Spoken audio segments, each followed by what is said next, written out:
las defensoras públicas interamericanas, las señoras Juana María Cruz Fernández e Isabel Penido de Campos Machado. De igual manera, doy la bienvenida a la representación de la República de Guatemala, los señores y la señora Jorge Luis Borrallo Reyes, jefe de la Delegación Estatal, presidente de la Comisión Presidencial Coordinadora de la Política del Ejecutivo en materia de Derechos Humanos, Felipe Sánchez González, director ejecutivo de la Comisión Presidencial Coordinadora de la Política del Ejecutivo en materia de Derechos Humanos, Lourdes Milene Wolford Contreras, directora de Seguimiento de Casos Internacionales en materia de Derechos Humanos de la Comisión Presidencial Coordinadora de la Política del Ejecutivo en materia de Derechos Humanos, Delia Marina Dávila, presidenta de la Cámara Penal de la Corte Suprema de Justicia de Guatemala, Juan Carlos Orellana Juárez, embajador de Guatemala en Costa Rica, Verónica Jiménez, subdirectora de Derechos Humanos del Ministerio de Relaciones de Guatemala, y Minor Alfredo Aguilar, de la Fiscalía de Derechos Humanos del Ministerio Público de Guatemala. Muy bienvenidas y bienvenidos. Paso la palabra al señor secretario para que haga las precisiones pertinentes. Gracias, presidente. Los fotógrafos tienen 3 minutos para hacer sus tomas, después de la cual deberán retirarse de estrados, y asimismo se solicita a los asistentes apagar los teléfonos celulares. De conformidad con el artículo 51 del reglamento de la Corte, esta escuchará inicialmente a la Comisión Interamericana, quien hará una breve presentación del caso y expondrá los fundamentos de la presentación del mismo ante el tribunal, así como cualquier asunto que considere relevante para su resolución. Posteriormente, el tribunal escuchará a la declarante. Enseguida, las defensoras públicas interamericanas y el Estado podrán interrogar a los declarantes en los tiempos y orden previamente acordados. Posteriormente, las defensoras públicas interamericanas y el Estado podrán presentar sus alegatos finales orales sobre el fondo y eventuales reparaciones y costas, y finalmente la Comisión Interamericana presentará sus observaciones finales. Gracias, presidente. Muchas gracias, señor secretario. Daré ahora la palabra a la representación de la Comisión Interamericana de Derechos Humanos. Solicito a la comisión que exprese quién hará uso de la palabra. Adelante, por favor, señora comisionada. Muy buenos días, Su Señoría, señor presidente de la Corte Interamericana, señora jueza, señores jueces, las señoras representantes de la víctima, a la ilustre delegación del Estado de Guatemala, saludos a la audiencia presente y quienes nos siguen por los medios. Debo expresar en primer lugar que haré uso de la palabra directamente y en caso de ser necesario pediré a los colaboradores de la comisión. Inicio inmediatamente señalando una expresión de la personal consideración que tengo sobre la independencia judicial como una garantía para toda la ciudadanía, pero para los jueces y juezas constituye un principio fundamental en que se sustenta la noble y sagrada misión de administrar justicia. El eje central del presente caso se refiere a una secuencia prolongada de amenazas, agresiones, hostigamientos, acoso, denuncias e intimidaciones sufridas por María Eugenia Villaseñor en su rol de jueza en Guatemala por más de 2 décadas. La CIDH, Comisión, considera que al Estado de Guatemala se le atribuye responsabilidad internacional tanto por la falta de protección efectiva a la jueza Villaseñor como por la situación de impunidad respecto de todos los hechos que constituyeron amenazas y hostigamientos que ella enfrentó. En 1991, en su condición de jueza, conoció de casos relacionados con gravísimas violaciones de derechos humanos cometidas por agentes estatales, como fue, en particular, el asesinato de Myrna McCann, caso conocido por esta honorable Corte, y otros casos de delitos patrimoniales cometidos también por agentes estatales, incluyendo militares y policías. Entre 1994 y 2012, la jueza Villaseñor recibió al menos 15 actos de presiones externas para afectar su actividad jurisdiccional. Recibió amenazas de muerte por vía telefónica, vigilancias, allanamientos a su vivienda, intentos de secuestro de su hija, el secuestro y la golpiza del guardia de seguridad que estaba en su domicilio, entre otros hechos. En el expediente obran graves indicios que vinculan a agentes estatales y que apuntan a que esta secuencia de hechos estaba relacionada con la actividad jurisdiccional de la víctima.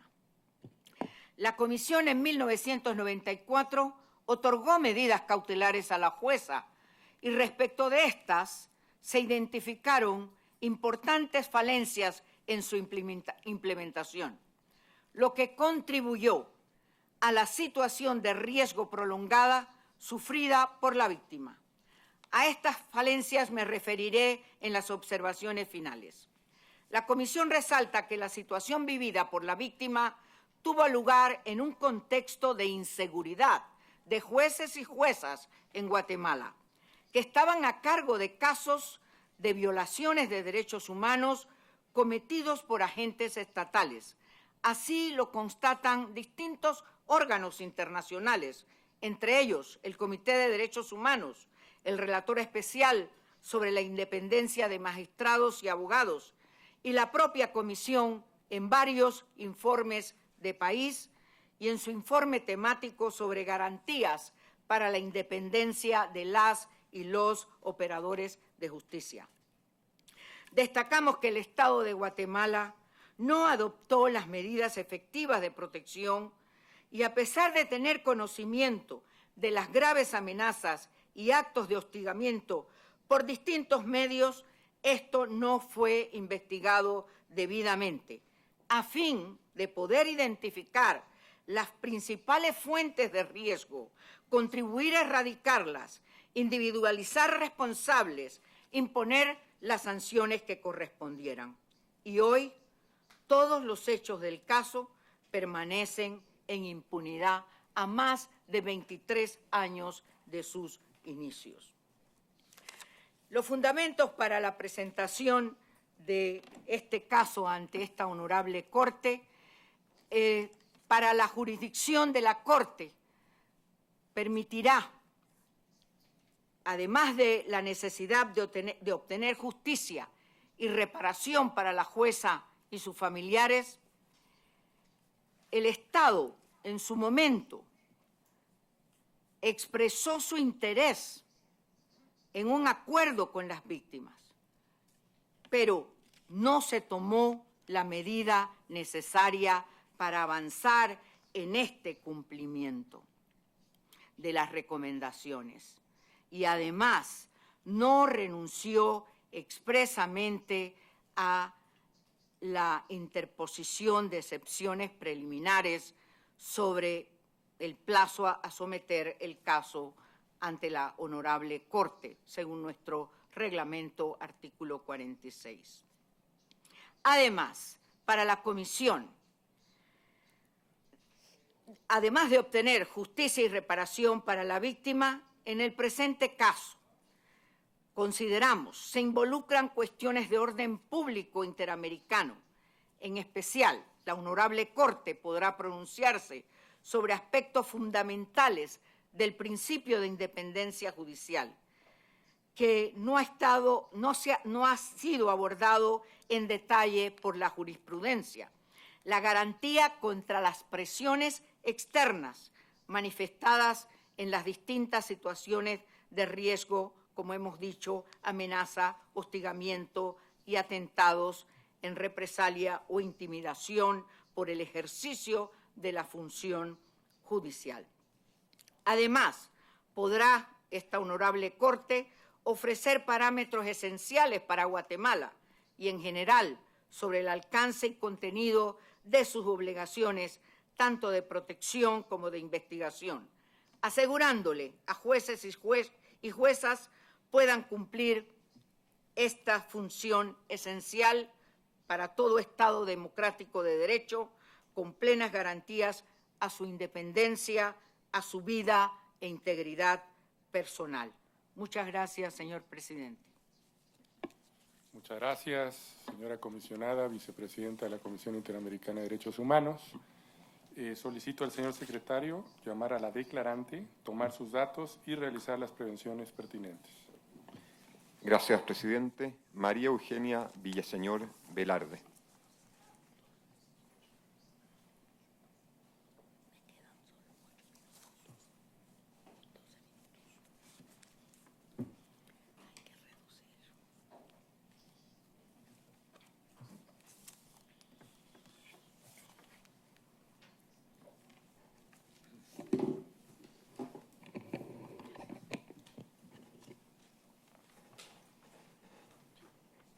Buenos días. Muy buenos días. Le agradecería manifestar ante la Corte su nombre. Mi nombre es María Eugenia Villaseñor Velarde, Muchas gracias. Nacionalidad y lugar de residencia. Guatemala, y el lugar de residencia es el municipio de Misco del departamento de Guatemala. Muchas gracias. La declarante deberá limitarse a contestar clara y precisamente las preguntas que se le formulen. Se le informa que fue citada por la Corte para declarar sobre los aducidos hechos de agresión, persecución, amenazas e intimidación supuestamente relacionados con su actividad judicial, la respuesta estatal y las consecuencias que ello le habría ocasionado. Se le informa que, de acuerdo con el artículo 53 del reglamento de la Corte, los Estados no podrán enjuiciar a las presuntas víctimas, a los testigos y a los peritos, a sus representantes o asesores legales, ni ejercer represalias contra ellos o sus familiares, a causa de sus declaraciones, dictámenes rendidos o su defensa legal ante la Corte. Gracias, presidente. Gracias, señor secretario. Daré la palabra a las defensoras públicas interamericanas para que procedan con el interrogatorio. Solicito a las defensoras que indiquen a la Corte el nombre de la persona que hará el interrogatorio y proceder con él. Sí, buenos días, honorables jueces de la Ilustre Corte y a todos y todas aquí presentes. Gracias. Juana María Cruz Fernández, quien le dirige la palabra, y conjuntamente con Isabel Machado. Quien dirige la palabra será quien va en este momento a acompañar a la señora en el interrogatorio. Adelante. Buenos días, señora Villaseñor, gracias por estar aquí. Muchas gracias. Quisiéramos que por favor les relate, nos relate las razones por las cuales usted está aquí presente en el día de hoy. Muchas gracias. Una de las razones básicas por la que estoy presente en esta Corte, a la cual agradezco que me haya permitido estar, está en el hecho de que dentro de mi función jurisdiccional fui víctima de múltiples amenazas, persecuciones, difamaciones que jamás fueron investigadas por el Estado de Guatemala. Por otra parte, tratar de que ustedes, señores jueces, conozcan también al juez en su lado humano, un lado humano que nunca se ve y que no se ha permitido ver en mi país. Narrar a ustedes 3 hechos fundamentales que marcan la historia de mi vida. En 1991 durante un periodo de vacaciones del titular de otro tribunal, se me asignó para conocer del caso de la muerte de la antropóloga Mirna Mac. La primera información que yo tuve sobre ese caso era la prohibición de no tocarlo. Y luego de esa prohibición, una llamada de la Corte Suprema de Justicia, del magistrado que estaba en funciones, que me indicó que delegaciones de derechos humanos irían a entrevistarme para preguntarme cuál era el estado del caso y que eso se iba a hacer bajo mi estricta responsabilidad. Indiqué que estaba bien y luego comenzaron a presionarme para que yo resolviera otro caso, al extremo de decirles, señores, o estudio el caso que me han señalado o me dedico a atender el otro. Ambos no puedo hacerlos a la vez. El siguiente hecho marca que teniendo medidas de policía anteriores a las de la comisión, el agente que está encargado de mi seguridad me informa que hay un vehículo que está controlando mi casa y que hay el indicio de que quieran secuestrar a mi hija, que en ese momento tiene 2 años y medio. Que le diga a mi madre que no puede salir nadie de esa casa. En ese momento habían 3 niñas exactamente de la misma edad, con lo cual no se podía diferenciar quién era quién. Por la noche, el agente de seguridad es secuestrado, golpeado y drogado, llevado por la Policía Nacional a su destino, a su cuerpo de policía, y se nos deja en total estado de indefensión. El siguiente hecho que marca mi vida es la salida a Costa Rica. La salida a Costa Rica se hace para preservar la seguridad de la niña y al finalizar las elecciones de Corte Suprema de Justicia que se efectuaron ese año, mi abogada me informó que habiendo finalizado la elección de magistrados de Corte Suprema de Justicia en Guatemala, podía volver a mi país. Pedimos el auxilio de la alta comisionada de las Naciones Unidas con sede en Costa Rica para retornar a Guatemala como refugiada, repatriada, retornada. Así fue como regresé a Guatemala. Viví en Costa Rica de la bondad de organizaciones de derechos humanos y con $60 entre la bolsa. Posteriormente, en 1999, el fiscal de casos especiales se permite para otorgar un beneficio a una persona sindicada de corrupción en materia aduanal que señalara que a mí, el expresidente de facto de Guatemala, Efraín Ríos Montt, me había proporcionado 50,000 quetzales para obtener su libertad, sin que yo fuera juez, porque no era juez en ese momento, sino magistrada de Corte de Apelaciones con sede en Antigua Guatemala. Estos señores hacen que durante una semana yo no pueda hablar, se me fue la voz. Y al regresar a una reunión de jueces, millones de cámaras fotográficas estaban sobre mí tomando una serie de fotografías. Y el siguiente caso, también vísperas de las elecciones de magistrados de Corte Suprema de Justicia del año 2009, en 2007 una persona cuyo nombre ni siquiera conozco, me sindicó de ser una persona perteneciente al crimen organizado sin ninguna prueba. Por esa razón se me sometió a procedimiento disciplinario, pretendiéndose por parte de la Junta de Disciplina del Poder Judicial dejarme sin las prestaciones que correspondían en caso de que no fuera reelecta.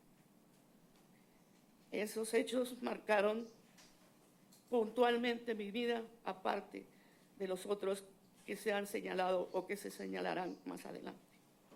¿Podría indicarnos, por favor, en relación al caso Mirna Mark, llegó usted a realizar algún tipo de actuación?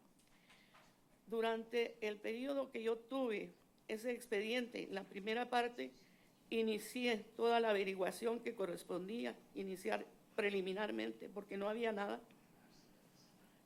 Ver dónde estaba la bolsa que tenía amarrada la víctima cuando la mataron, habiéndome contestado el juez que conoció la causa, que como no servía para nada la había dejado tirar. En esa ocasión, me dice el secretario del juzgado al que yo estaba cubriendo, si usted sigue investigando, esa muerte la van a matar. Y yo le contesté, señor, si usted sabe quién la mató, dígamelo, porque el próximo que me diga eso, yo voy a procesarlo. La segunda oportunidad que conocí en este caso,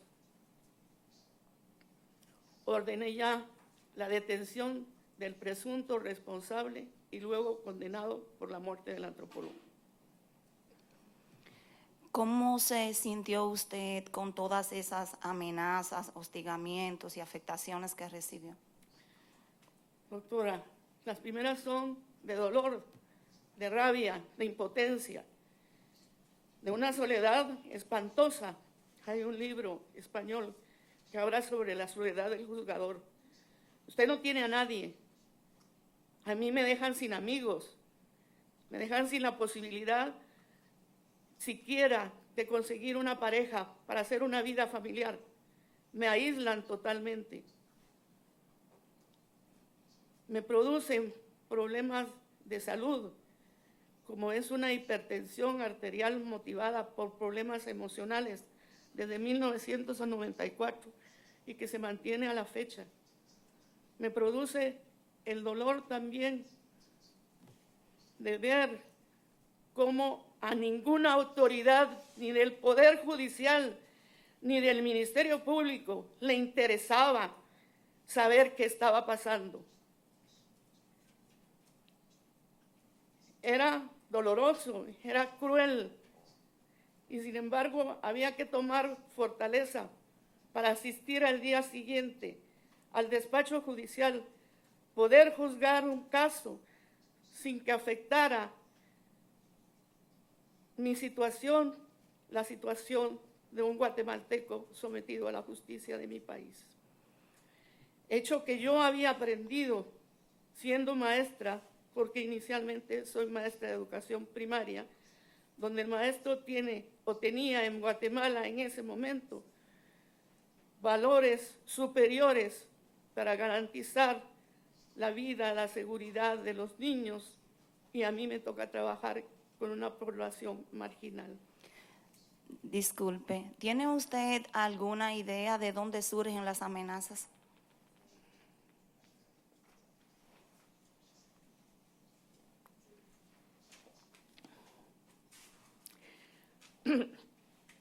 Doctora, a mí me parecía, honorable Corte, que cada vez que había alguno de estos señalamientos, era como que si alguien dejara su tarjeta de presentación. Vísperas de las elecciones de magistrados de la Corte Suprema de Justicia, como que si yo hubiese tenido un escaño preparado y al que debía ascender inmediatamente, se producían hechos en mi contra. Yo voy a rogar a la señora defensora que me repita la pregunta, por favor. Si tiene idea del origen de las amenazas. Sí. En el caso del antropólogo Mac fue evidente, porque el ministro de la Defensa de Guatemala en ese entonces habla con uno de mis parientes, cuyo nombre no proporcioné, porque no estaba obligada a declarar contra mi familia, y le dijo que yo no politizara el caso de Mirna Mac. Le contesté que yo no era la juez en ese momento, que no era la abogada ni la defensora de nadie, y que por lo tanto su petición no estaba acorde a las situaciones. En muchas ocasiones se presentaron, por ejemplo, agentes de la Policía Nacional a prestarme auxilio, porque yo lo llamé por alguna razón. Me dicen, ¿cómo se llama? Me llamo María Eugenia Villaseñor.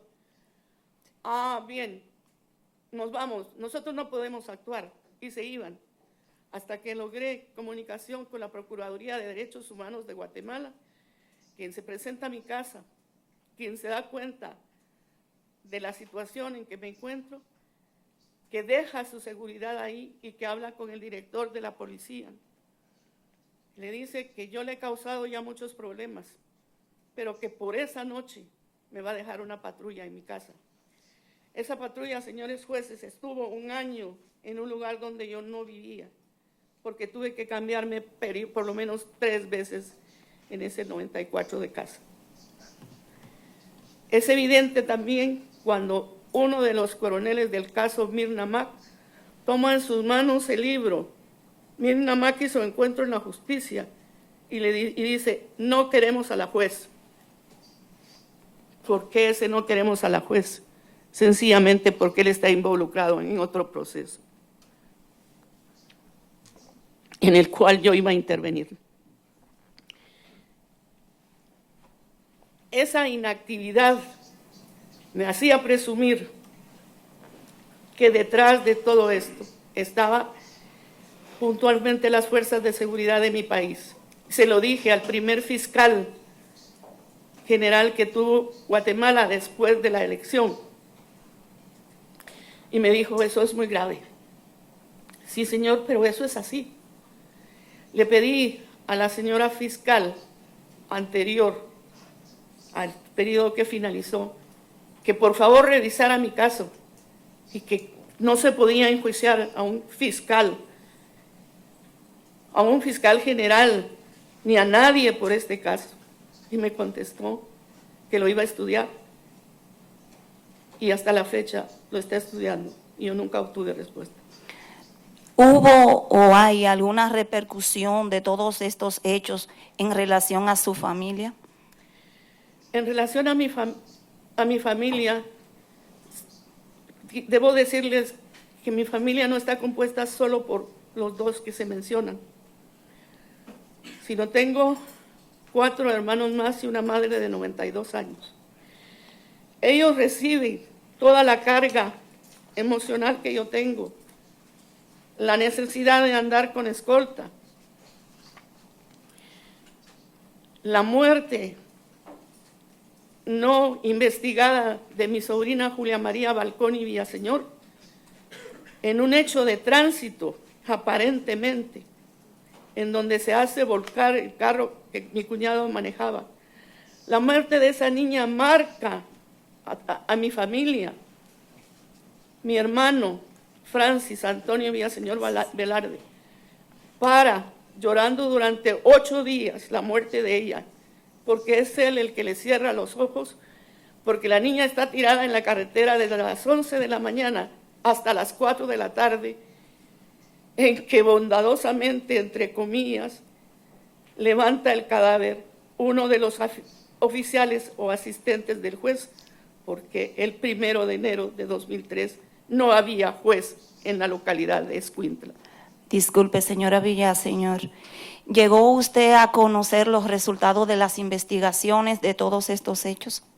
En ningún momento se me hizo saber cuáles eran los resultados. Y si en alguna ocasión alguien me dijo algo, yo le manifesté que qué lástima la inoperancia del Ministerio Público.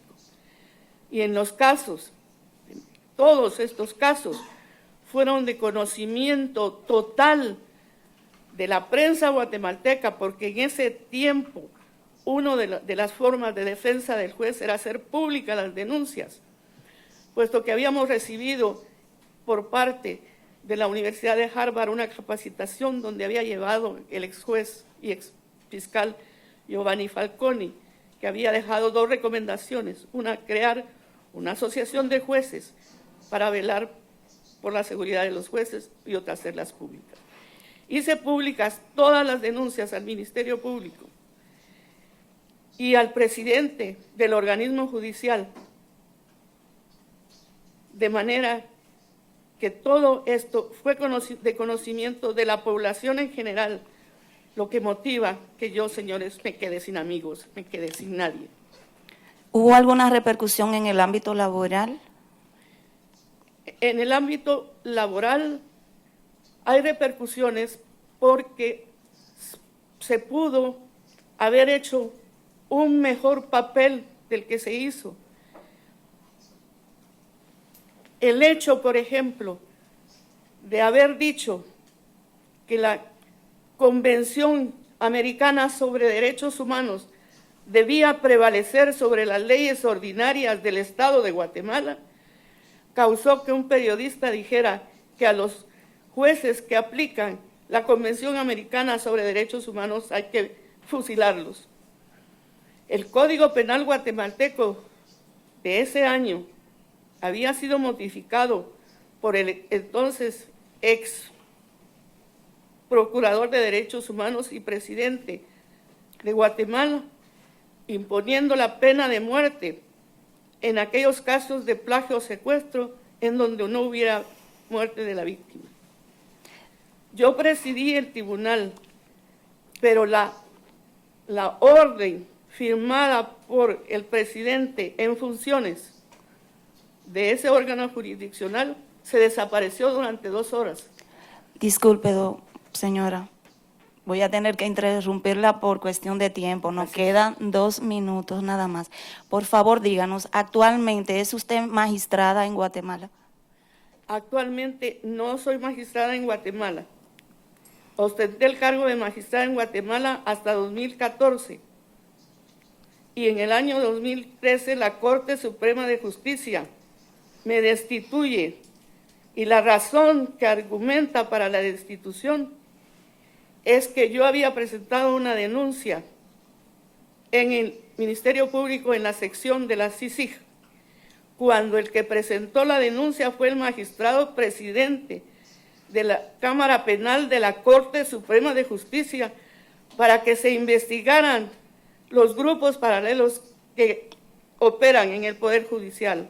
¿Tuvo usted un proceso disciplinario en relación a eso? Jamás se me siguió ningún proceso disciplinario, sino que en 5 minutos, después de haber oído a la presunta sindicada, la Corte emite un acuerdo en el cual incluso la legislación que lo ampara es una legislación no vigente.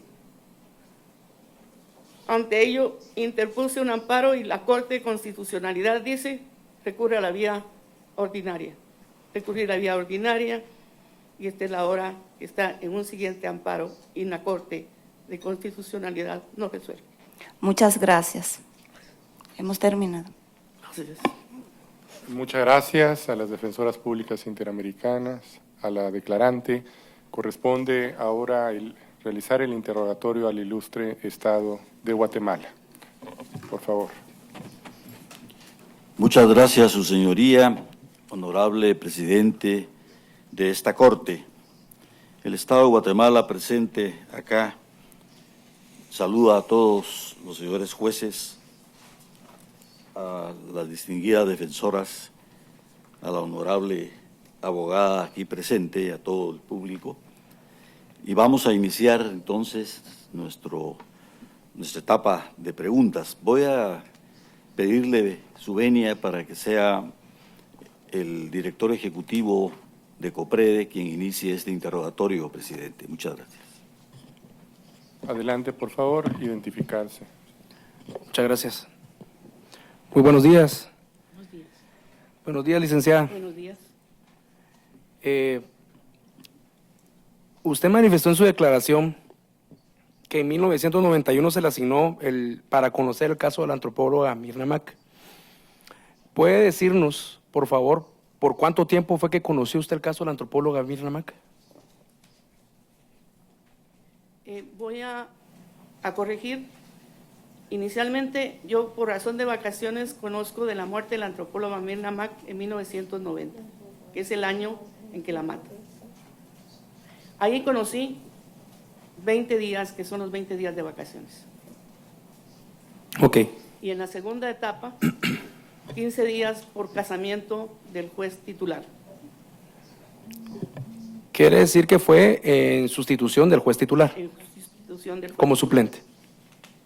No podría llamarse como suplente, pero el juez que suple a otro juez asume toda la responsabilidad sobre lo que está en el despacho judicial.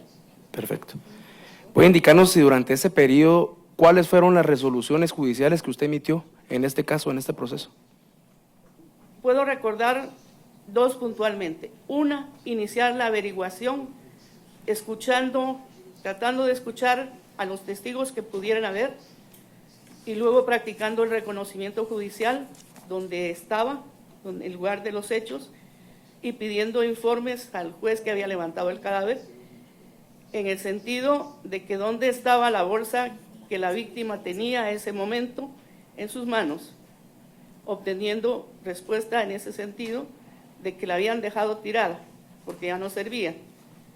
Luego practicar el reconocimiento judicial para obtener algunas evidencias, y encontramos algunas evidencias. Durante ese periodo, ¿fue usted la juez responsable de emitir la sentencia correspondiente? No, estamos hablando de que yo era un juez de instrucción, un juez de averiguación, un juez de primera instancia. Perfecto. Cuando usted denuncia que sufrió amenazas o intimidaciones durante ese periodo que estuvo conociendo el caso, ¿por qué cree usted que recibió ese tipo de amenazas?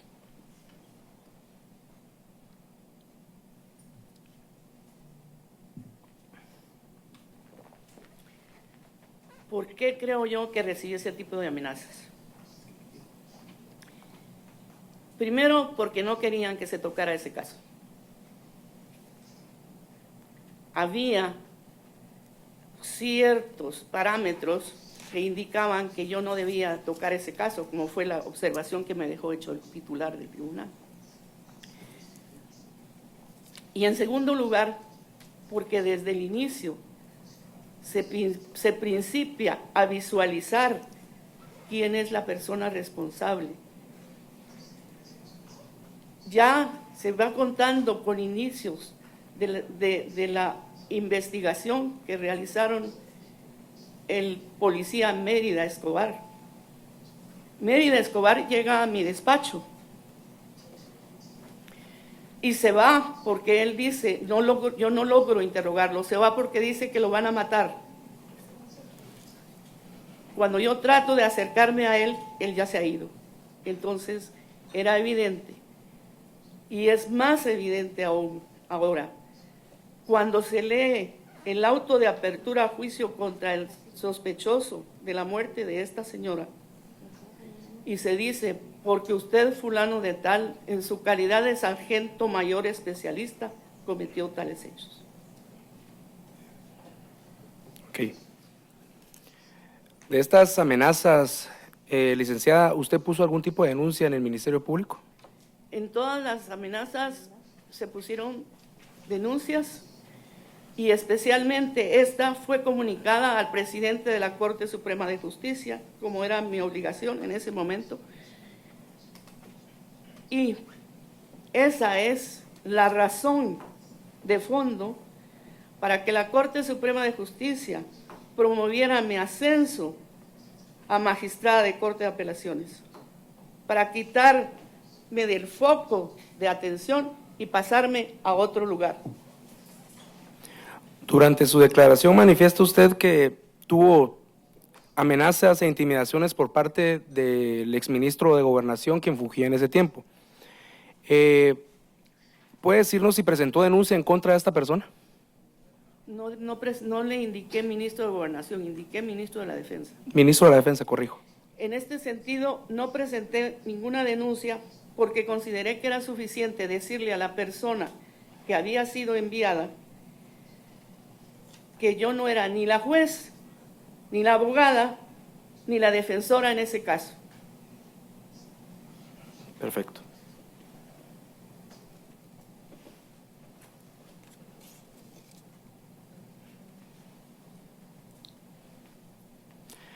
En el tiempo que usted estuvo como jueza en el organismo judicial,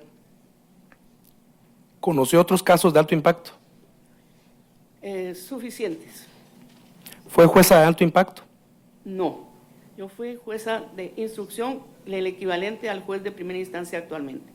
Yo de juez de primera instancia subo a magistrado de corte de apelaciones, y en la corte de apelaciones es donde se conocen casos de alto impacto. Por ejemplo, le puedo decir que conocí de la muerte del estudiante Julio Cuquín, un estudiante universitario que durante el desfile de la huelga de Dolores se encontraba con sus compañeros preparando las carrozas, y pasan pelotones de la Guardia de Hacienda y de la Policía Nacional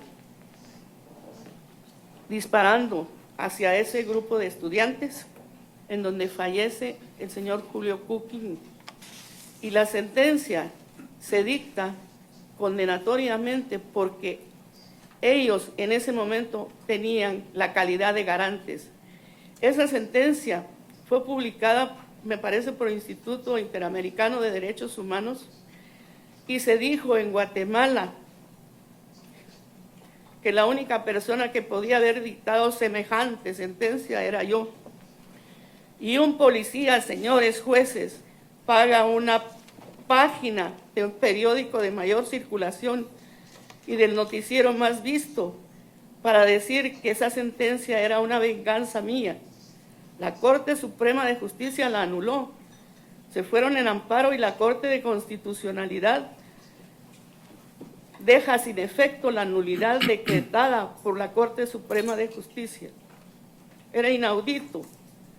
Cuando yo trato de encontrar ese documento, no aparece ni en la Hemeroteca Nacional. La explicación es que muchas veces cuando se mandan a la hemeroteca, a los periódicos, se le ha quitado algún tipo de información que no conviene. Muchas gracias. ¿Hizo usted estas denuncias de supuestas amenazas o intimidaciones a su independencia judicial? ¿Las hizo saber de algún organismo internacional? Sí, de la Comisión Interamericana de Derechos Humanos, desde el inicio. Desde el inicio. En el año 2002 se efectuó la visita del relator para jueces y magistrados, para jueces y abogados en loco en la República de Guatemala. ¿Usted le hizo de conocimiento a él? ¿Tuvo algún contacto, un acercamiento? Tuve un acercamiento con él y en el informe aparece mi nombre. Es más, en esa ocasión se le dijo al comisionado cómo los jueces podían tener confianza suficiente para hablar con él. Sí, estaba presente el secretario de la Corte Suprema de Justicia.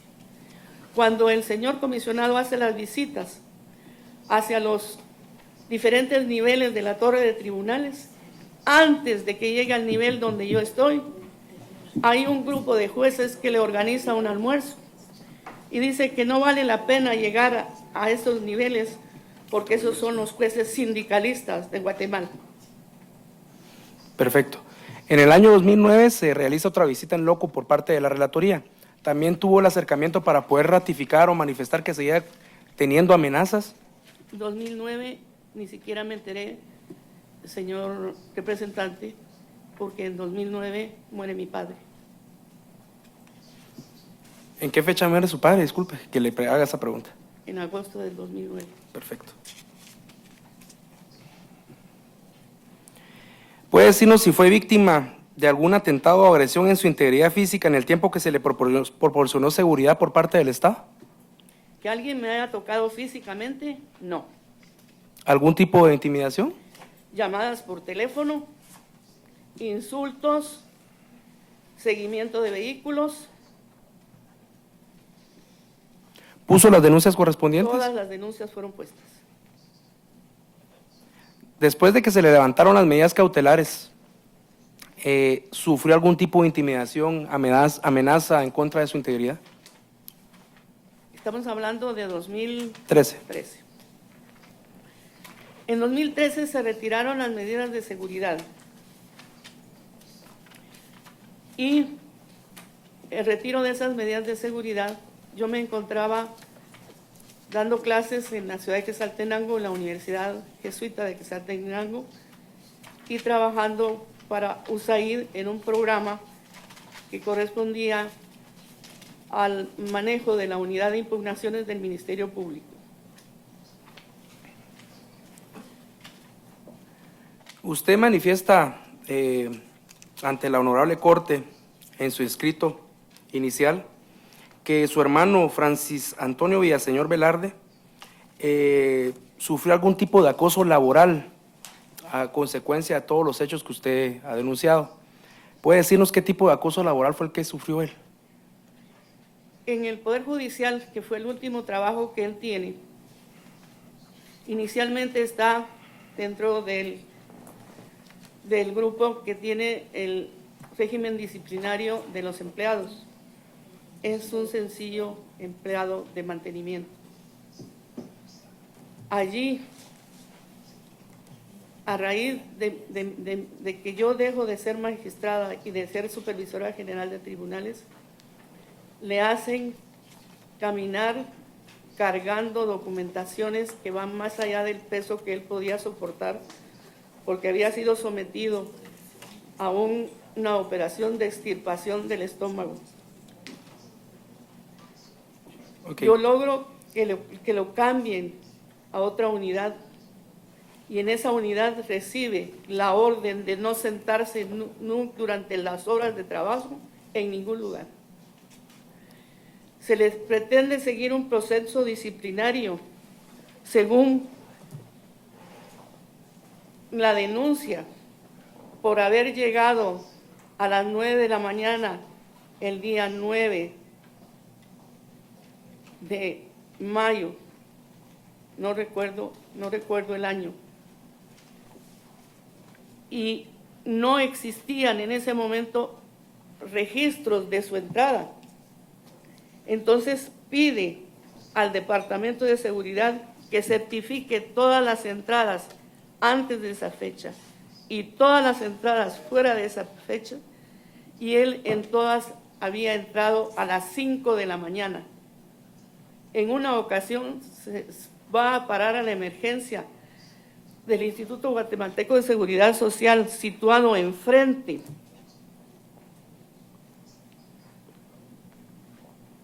del edificio El Jade, conocido por ustedes, y muy cerca del Seguro Social, señores jueces.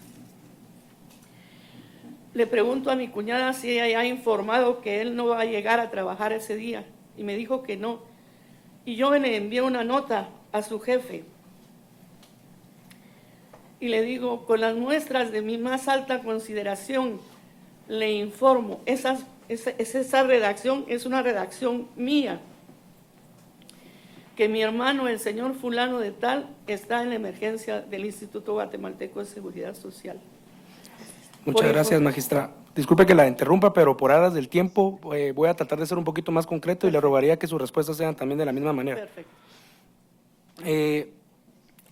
Una pregunta específica relacionada a las medidas de seguridad que usted tenía. ¿Puede indicarnos qué tipo de seguridad tenía usted en ese momento y cuántos agentes asignados tenía por parte de la Policía Nacional Civil? En cumplimiento de las medidas cautelares de la comisión, las mismas se comienzan a ser efectivas en el año 2000, en el año 1996. Del 94 al 96, Guatemala no cumplió con tener una seguridad proveniente de las medidas cautelares. Hasta 1996, en que el presidente de la Corte Suprema de Justicia se dirige al ministro de Gobernación y posiblemente al ministro de la Defensa, en que se instala la seguridad que puede considerarse que era el cumplimiento, según Guatemala, de las medidas cautelares. Se asignaron 4 elementos de seguridad a los que yo tuve que darles alimento, no se les controlaba el armamento que tenían, eran pistolas, en una ocasión tenían un solo tiro, y que fueron cambiadas mucho tiempo después, en donde ya se nos había reducido la seguridad a únicamente 2 elementos, porque el jefe del Departamento de Seguridad para Funcionarios Públicos había dicho que él no estaba dispuesto a proporcionarle ninguna seguridad a ninguna niña. esa fue, desde mi punto de vista, la forma en que se realizaron las medidas cautelares. Muchas gracias. ¿Puso esa denuncia en contra de este jefe policial? ¿De lo manifestado por él? No, porque si la hubiese puesto en ese momento, hubiese sido perjudicado el agente de policía. Gracias. ¿Puede decirnos por cuánto tiempo tuvo usted las medidas cautelares? Las medidas cautelares se instauraron del 96 al 2013, que fueron retiradas. En el 2013 fueron retiradas.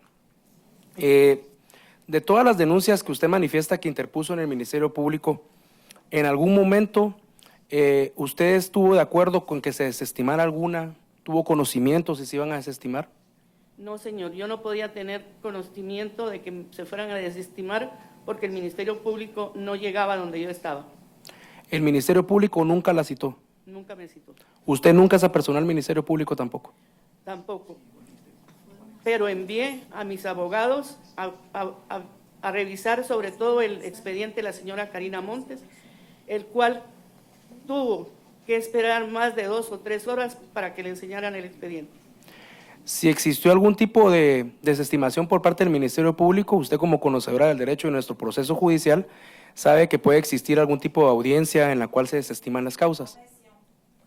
La pregunta concreta es... A ver, un segundo.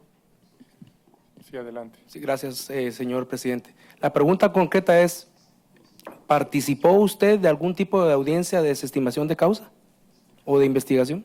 Jamás se me informó.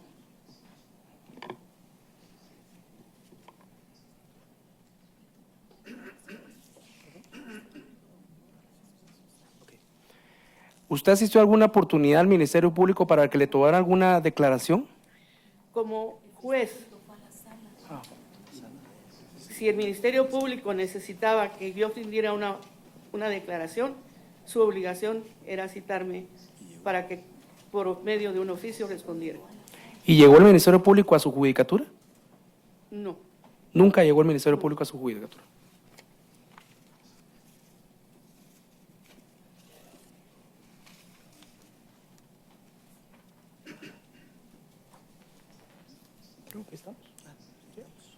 Estamos. No más preguntas, honorable presidente, honorables jueces.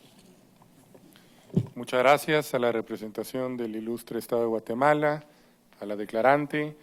Corresponde ahora a este tribunal formular preguntas si así lo desean, la jueza y jueces. Pregunto al juez Patricio Pazmiño Freire. Sí, Adelante. señor presidente, muchas gracias. Muy buenos días, licenciada. El Estado, dentro de sus alegaciones que constan en el expediente, afirma de manera categórica que solo ha recibido 2 denuncias sobre hechos que habrían sucedido a usted. ¿Qué tiene que usted responder ante esa afirmación tan categórica? No le puedo dar una respuesta como usted quisiera que yo se la diera, pero la mayoría de denuncias que se hacen al Ministerio Público iban, por ejemplo, del 94 al 96, bajo un apartado muy especial que se denominaba denuncias sobre averiguar. E incluso cuando se produce la transición en el 96 de la investigación del Poder Judicial al Ministerio Público, el Poder Judicial le envía todas las denuncias que tiene al Ministerio Público. Y en esos envíos no existe un control adecuado de lo que se envió. Y le voy a poner un ejemplo muy sencillo. Hay un caso contra el Estado de Guatemala que no sé si habrá llegado a la comisión, y es el caso de la violación de la monja Diana Ortiz. Cuando yo reviso por alguna razón los listados de envío de denuncias, aparece enviado como Diana Ortiz Mac, cuando la señora Diana Ortiz no tiene ese apellido. Entonces, la explicación a que no aparezcan esas denuncias es el desorden que existía en el Poder Judicial y el desorden que existía y que se promovió en el Ministerio Público al enviar toda la carga que el Poder Judicial tenía en ese momento. Entonces, le reformularía la pregunta. Ok. De las denuncias que usted presentó ante la función judicial o ante la Fiscalía, ¿cuántas concluyeron o cuántas siguieron el trámite a juicio? ¿Cuántas no se formularon acusaciones? O como preguntaba el ilustre representante del Estado, ¿cuántas se desistieron? De las que usted presentó.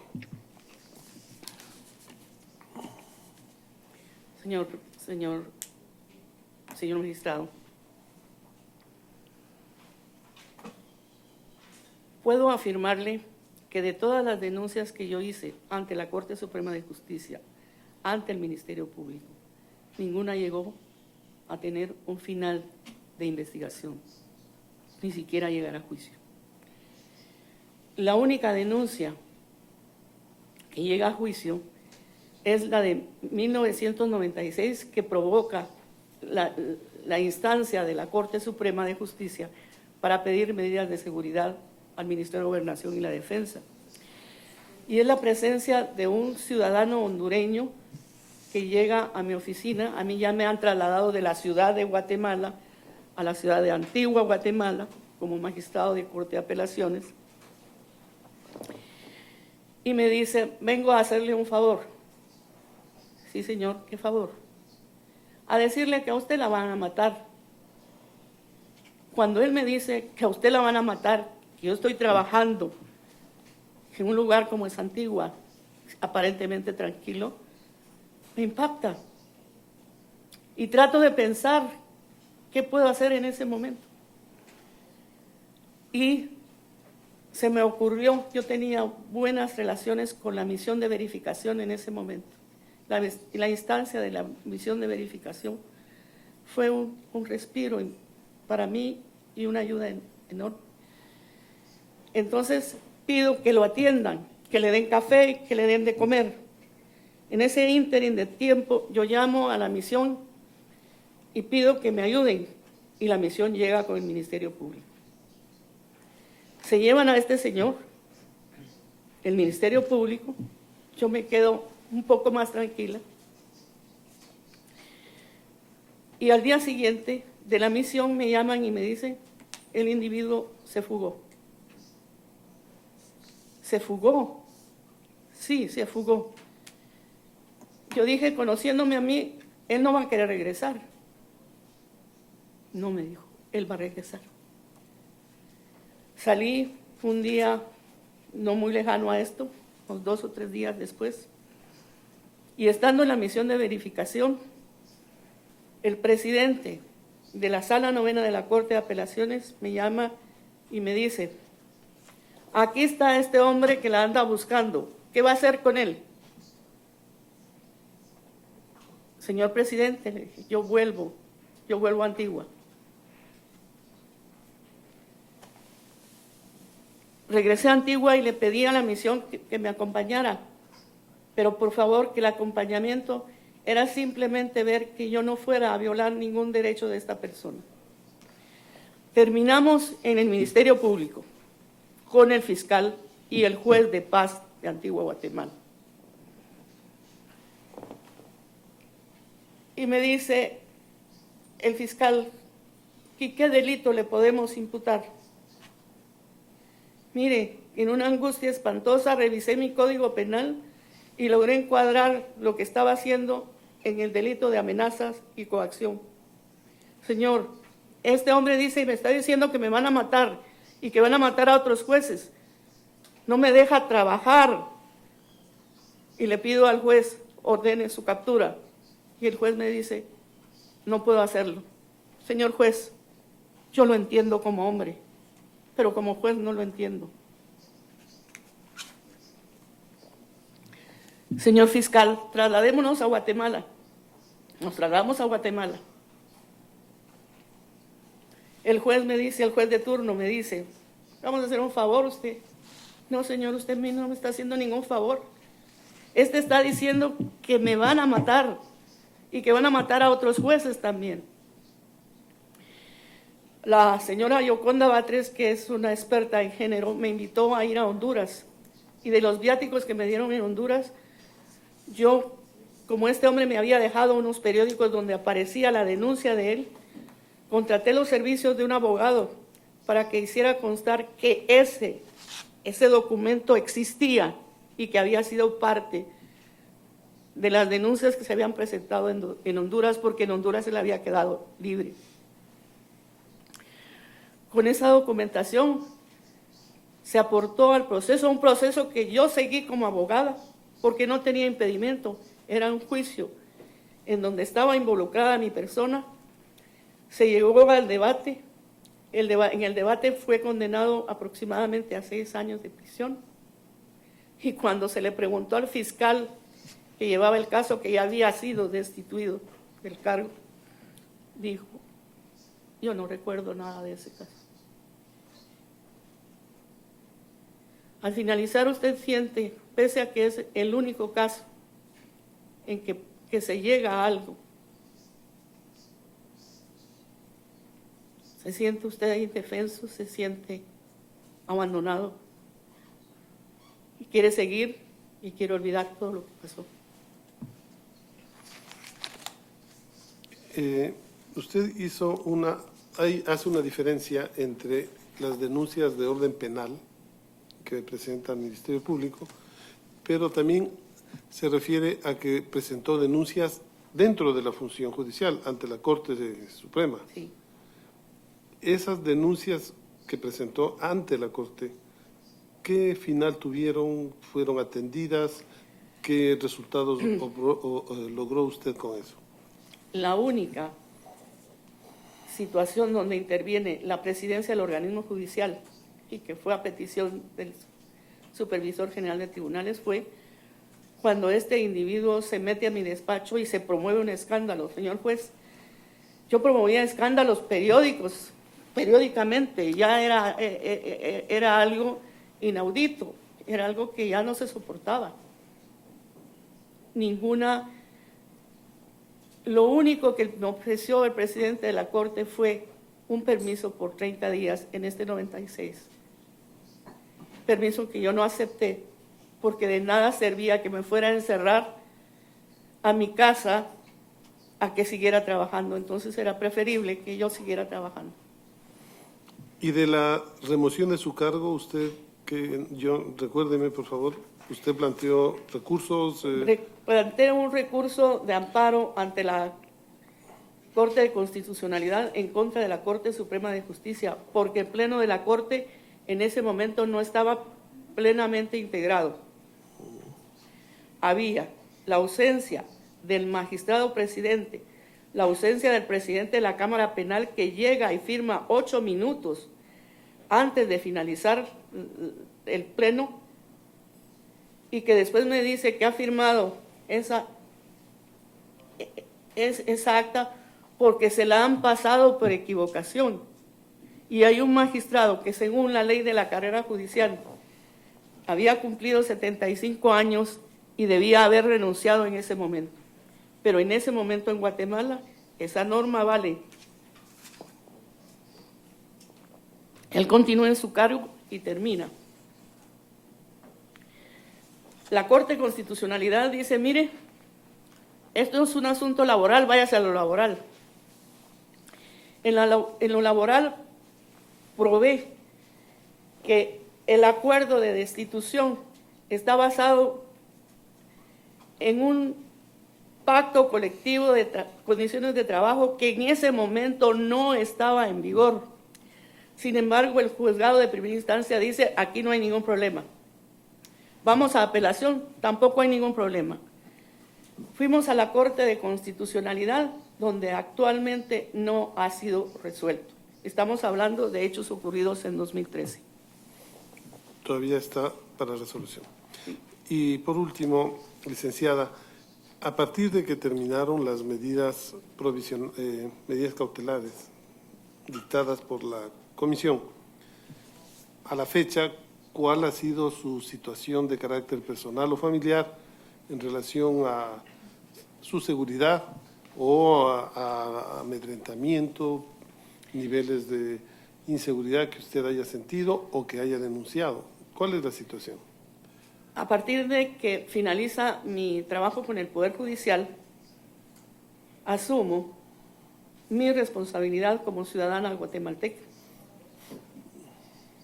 Y si bien han habido hechos que pudieran ser constitutivos de algún hostigamiento, esos no han sido tan evidentes. O sea, a partir de que logran que yo deje de estar en el Poder Judicial, el tipo de persecución viene en detrimento.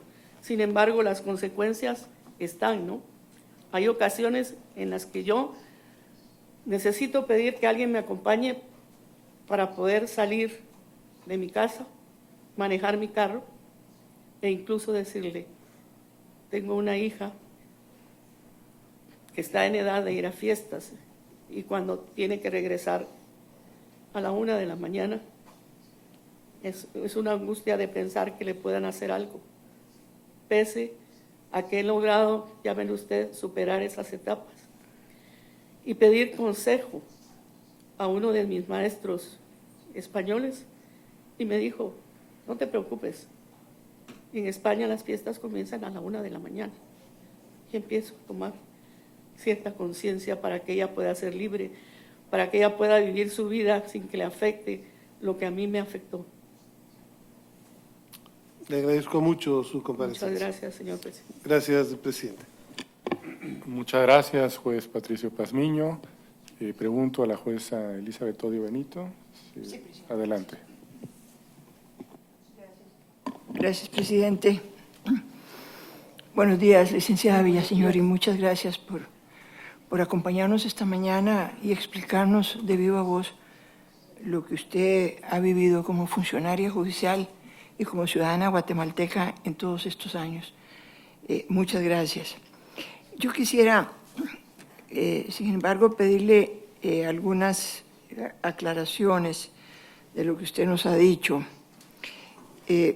Quisiera que me aclarara lo que usted mencionó, porque en realidad no me quedó claro, de que usted vino a Costa Rica.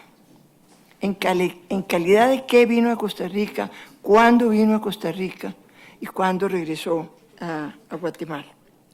Vine a Costa Rica el 1 de septiembre de 1994. 94. Y regresé el 30 de septiembre de 1994. Sí, estuvo un mes aquí. Estuve un mes aquí. La calidad con la que yo vine a Costa Rica, en el momento en que yo vine, era una... Gracias. Era una situación que para mí no quedaba totalmente clara, señora magistrada. Venía como nubilada con una niña de 2 años a un lugar de hospedaje que me había conseguido una organización de derechos humanos. En ese momento me había apoyado la Oficina de Derechos Humanos del Arzobispado de Guatemala. Fue quien pagó los pasajes de ida y vuelta. Es en ese ínterin en que estoy en Costa Rica en que la Oficina de Derechos Humanos del Arzobispado pidió, por razones humanitarias, que es lo que consta en su petición del 94, que se instauraran las medidas cautelares.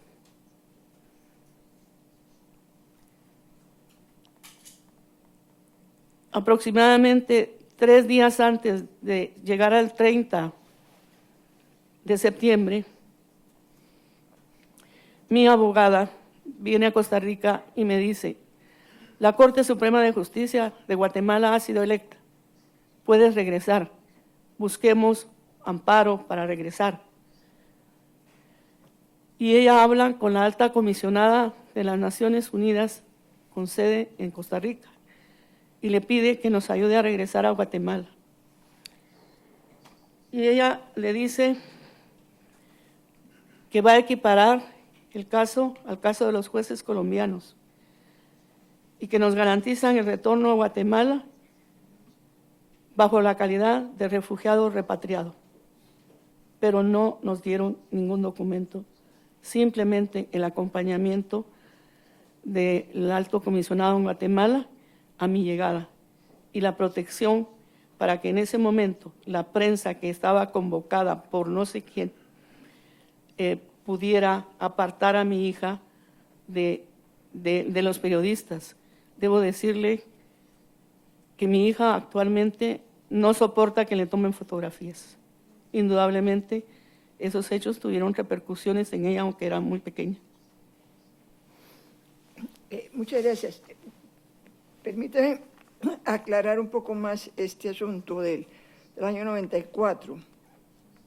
La Comisión Interamericana, en su informe, nos indica un hecho al que usted se refirió, me parece, que en 1994, el 20 de junio, personas desconocidas la amenazaron de muerte. ¿Esta amenaza es la que usted recibe de este señor hondureño? No, esa es otra. Ah, esa es otra. Esa es otra. Se llama al lugar donde yo trabajo y dice que me van a matar. Esta del 20 de junio es otra diferente. Es otra diferente. Es otra diferente del hondureño. ¿Es anterior a la del hondureño? Anterior a la del hondureño. Y es a raíz de esto, es una amenaza personal por teléfono, por escrito. Es una amenaza personal, pero que a la vez involucró a los magistrados que me acompañaban en ese momento en la sala. Es telefónica. Fue telefónica. ¿Usted denunció esta amenaza? Esas amenazas eran de conocimiento de la Corte Suprema de Justicia y se denunciaron públicamente. ¿Y usted sabe qué trámite tuvo esta denuncia? Ninguno. ¿No se tramitó? Ninguno. Después de esto viene la amenaza del hondureño. Exacto. En el año 94 también. 96. La del hondureño es en el 96. Pero en el 94, en septiembre, es cuando usted sale para Costa Rica. Exacto. Y es cuando se elige a la nueva Corte Suprema de Justicia. ¿Qué relación hay entre las dos cosas? Es que no me queda claro. ¿Por qué el hecho de que eligiera una nueva Corte la hace a usted sentirse más segura?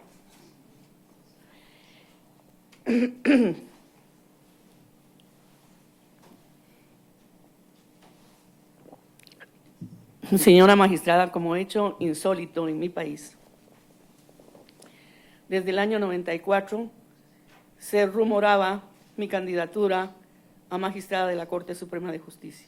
Y es por eso que periódicamente, previo a las elecciones de Corte Suprema de Justicia, se trata de destruir el principio que tiene Guatemala asentado en la Constitución Política de la República de reconocida honorabilidad. La reconocida honorabilidad, señora magistrada, se pierde con estas amenazas, estas indicaciones del fiscal, de la señora Karina Montes, que hacían inviable mi elección para la Corte Suprema de Justicia. A pesar de que participé de varios de los eventos, siempre, anterior a 2007, acompañé a mi currículum siempre la condena del Procurador de Derechos Humanos hacia el fiscal de casos especiales, para evidenciar que si se decía algo en mi contra, ahí estaba enmarcado. Nadie se ha atrevido, señora magistrada, a decirme en mi cara esos hechos que fueron puestos en esas denuncias. Y cuando se elige en septiembre del 94 la nueva Corte, usted no forma parte de la nueva Corte. No formo parte de la nueva Corte, señora magistrada, porque ahí se da un periodo muy interesante de la historia del Poder Judicial de Guatemala. En 1993 aproximadamente se produce el golpe de Estado del presidente Serrano Elías y asume el Procurador de Derechos Humanos como presidente de la República. Y existe una negociación entre los magistrados de la Corte de Apelaciones y el presidente de la República para elegir a la nueva Corte. Durante el periodo en que se da esa negociación, hablándolo claramente, yo estoy en Costa Rica, no estoy en Guatemala. Muchas gracias. También en esos meses de agosto o septiembre del 94 es cuando se produce el intento de secuestro de su hija. Exacto.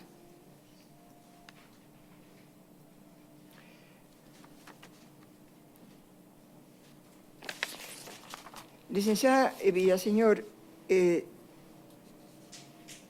estos hechos a los que usted se ha referido, que ocurren entre el 1994 y el 2012, ¿usted ve o hay alguna conexión entre todos esos diferentes hechos y causas judiciales que usted estuviera conociendo? ¿Usted ve alguna conexión entre esas causas judiciales y estos diferentes hechos que usted nos ha relatado? ¿Usted me ha mencionado los años? Entre 1994 y el 2012. Bueno, en 1994 se produce la entrada a mi oficina del hondureño.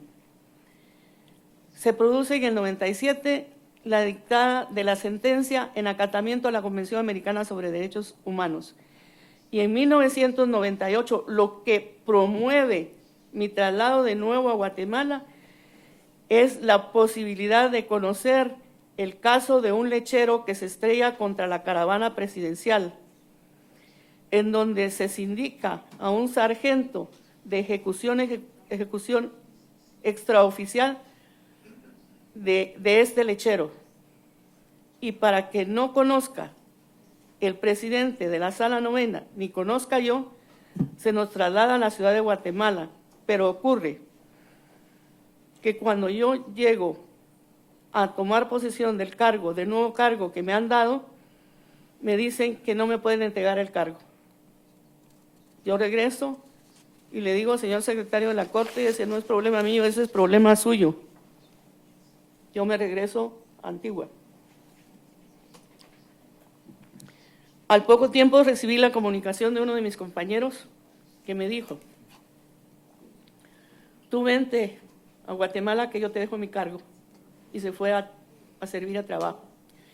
Y el presidente de la Corte, de la Sala Décima de la Corte de Apelaciones en ese momento, que era mi excompañero de trabajo, me dice, mire, véngase a Guatemala, porque si no se viene, la van a matar. Váyase al lugar donde la Corte Suprema de Justicia la manda. Esto estamos hablando de los años 98 y 99.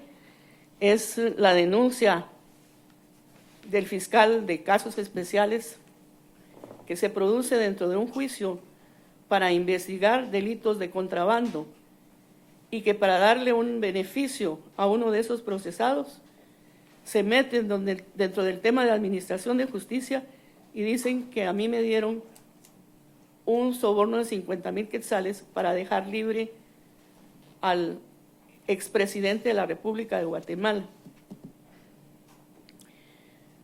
Que es cuando yo le digo que me quedé una semana sin poder hablar.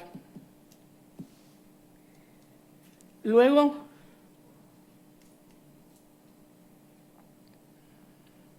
de haberse hecho público esto, yo pedí públicamente al fiscal general que me explicara por qué razones me estaba involucrando en esos hechos, porque el fiscal general había sido mi maestro de Derecho Penal en la Universidad de San Carlos.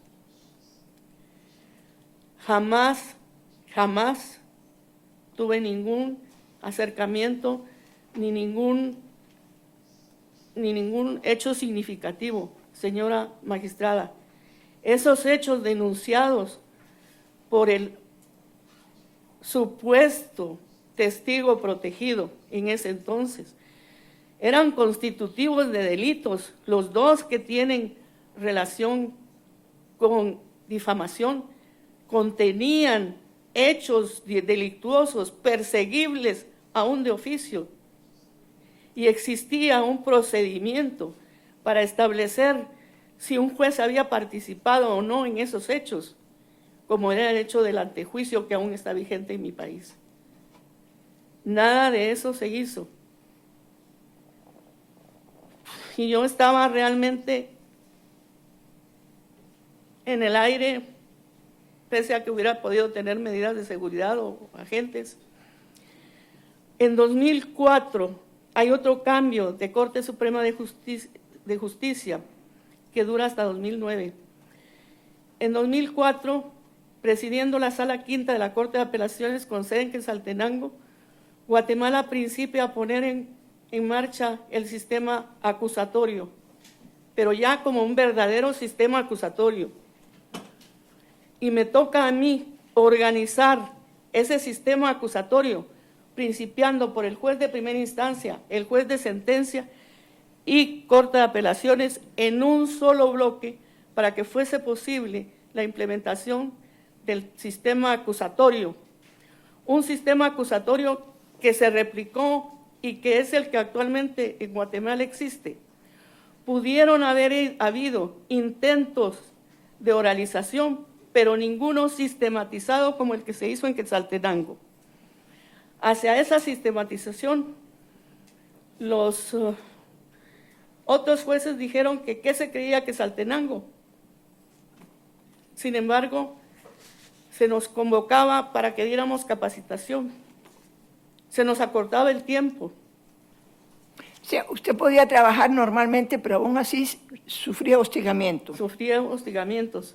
Y además, llámele usted, el hecho de haber implementado la oralización en Guatemala, para que después, en 2007, se presentara esta señora pseudo Karina Montes, diciendo que yo pertenecía al crimen organizado y que era capaz de matar. Esa denuncia, señora magistrada, cuando yo la leo, me llena de rabia, de dolor. Solo encuentro un consuelo en denunciarlo a la Procuraduría de Derechos Humanos, en tomar valor, hacerlo al Ministerio Público, porque ya era de conocimiento de la Corte Suprema de Justicia. Pero esas denuncias no tienen ningún trámite. Ningún trámite que yo conozca. Su familia, aparte de su hija, han tenido algún tipo de daños materiales, de perjuicio económico por esta situación suya dentro del Poder Judicial, o han podido desenvolverse normalmente. Ya sabemos del accidente de su sobrina, pero ¿hay algún impacto material en su familia, o usted es la única que sufre este tipo de problemas? Mis dos hermanos mencionados a la comisión sufren. Uno, ella, la doctora Rosa Villaseñor de Méndez, es una médico que se encargó de cuidar mi salud, y donde hombres llegan, se meten a la casa porque era un solar que no tenía construida una parte de pared, y le dicen que la van a matar. ¿A su hermana? A mi hermana. Luego ella misma ve hombres subidos en los árboles cercanos a mi casa, de que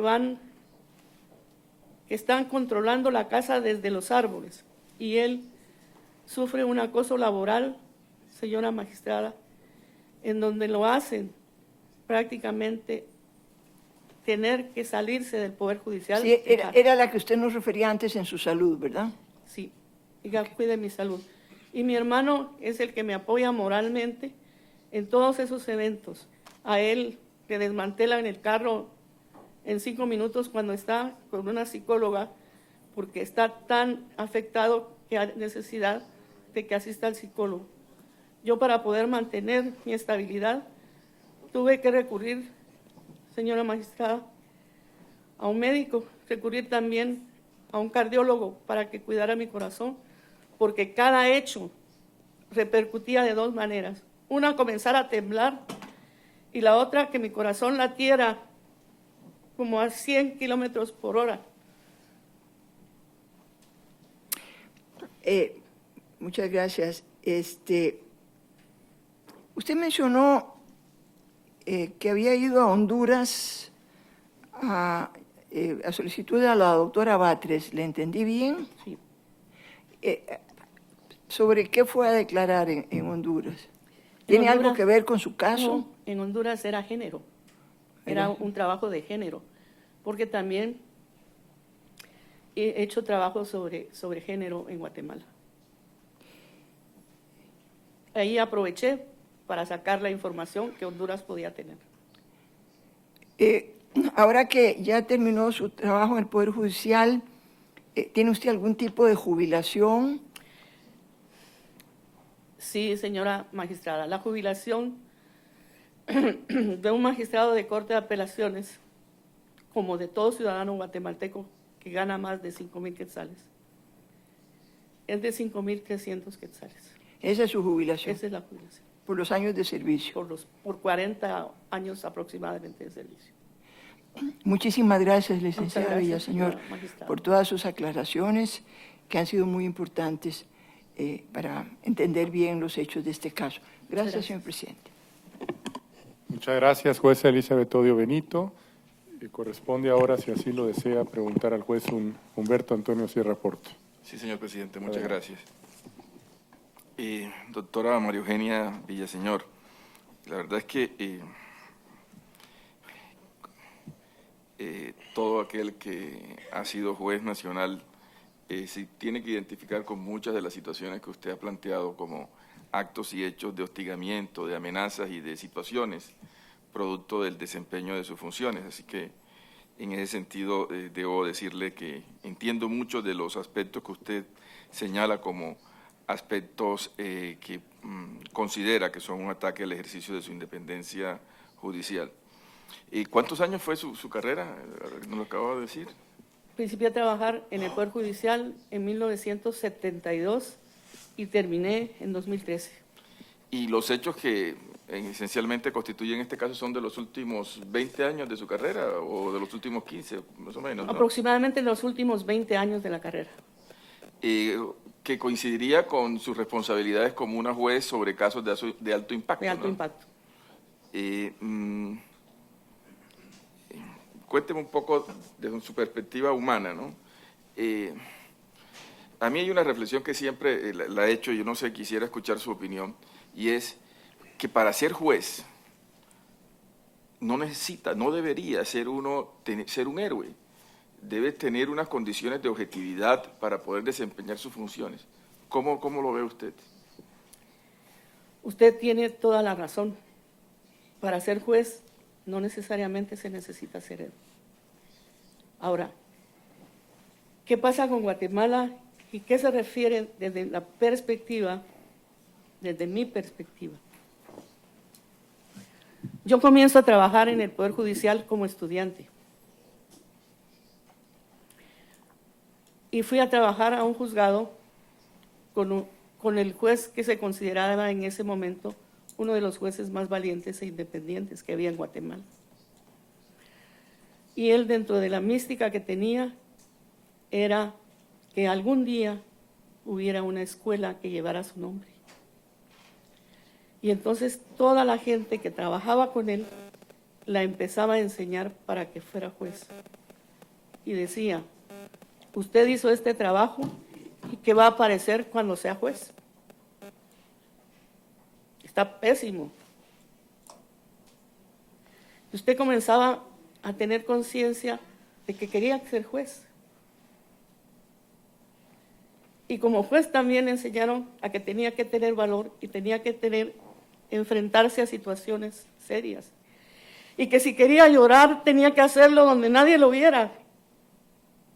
Yo, señor juez, desde esos años no sé llorar, no lo he podido hacer.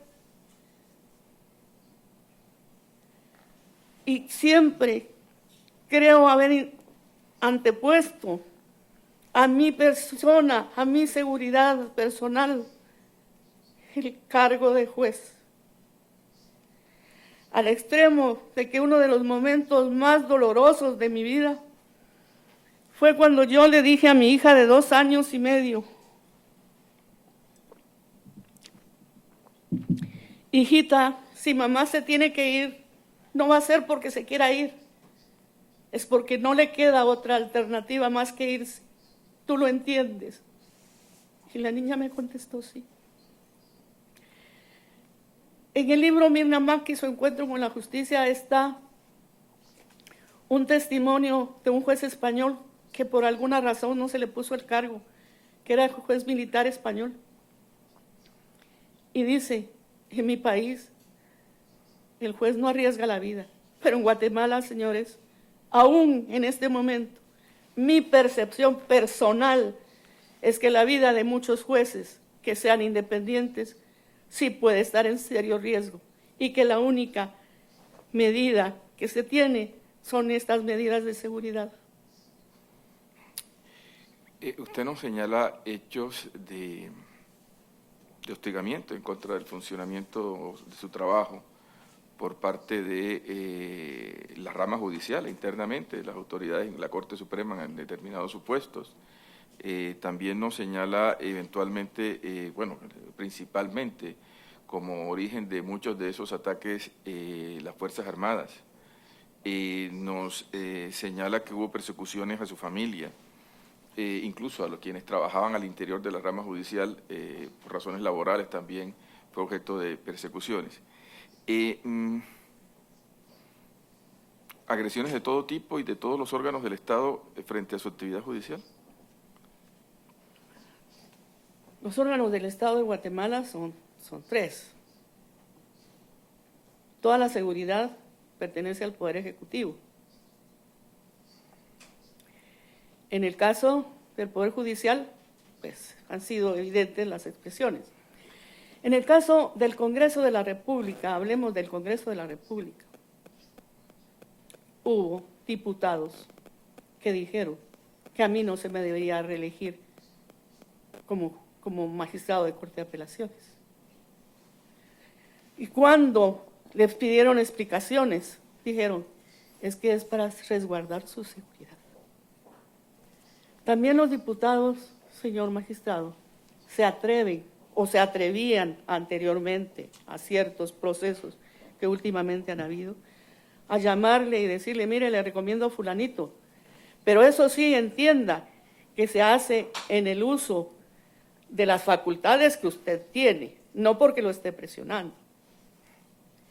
Hubo un diputado, que no recuerdo quién fue, en la ciudad de Quetzaltenango, y que me dice, ¿usted ya resolvió X caso? No, le dije, no resuelto. Bueno, le quiero preguntar que si le gustaría irse a Mazatenango, que Quetzaltenango es frío, Mazatenango es caliente. Y le contesto, señor, si usted puede hacerlo, pues hágalo. Es parte de personalidad, señor juez.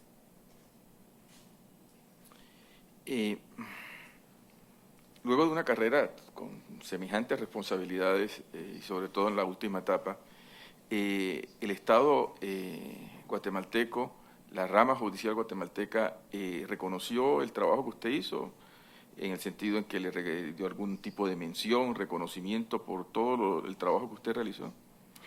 Hay un reconocimiento por tiempo de servicio anterior a que yo dejara de pertenecer al Poder Judicial, pero a mi salida del Poder Judicial, el reconocimiento es la destitución de la supervisión. No entiendo eso último. Ese es metafórico. Vale. Del Poder Judicial a mi retiro, lo único que yo tengo es el acuerdo de destitución.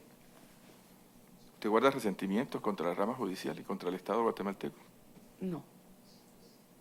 Entiendo que lo que yo haga puede contribuir a que esto no vuelva a ocurrir nunca más.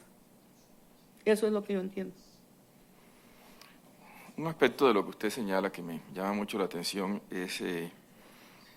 son los ataques al buen nombre con ocasión del ejercicio de sus funciones. Cuénteme un poco de eso. ¿De qué forma se intentó agredir contra su integridad moral, contra su buen nombre como juez y qué es lo más preciado que puede tener un juez? En el primer caso, en el año 96, las indicaciones del fiscal Mendizábal de la Riva, puedo citar su nombre concreto, para favorecer a un testigo protegido que denunciara que a mí me habían dado 50,000 quetzales para dejar en libertad a un expresidente de Guatemala.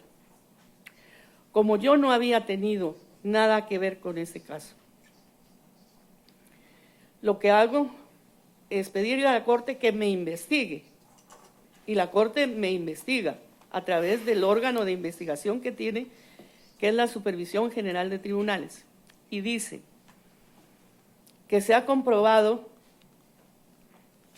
el informe del supervisor dice que se comprueba que yo no he tenido a mi cargo ese proceso, ni como juez ni como magistrado.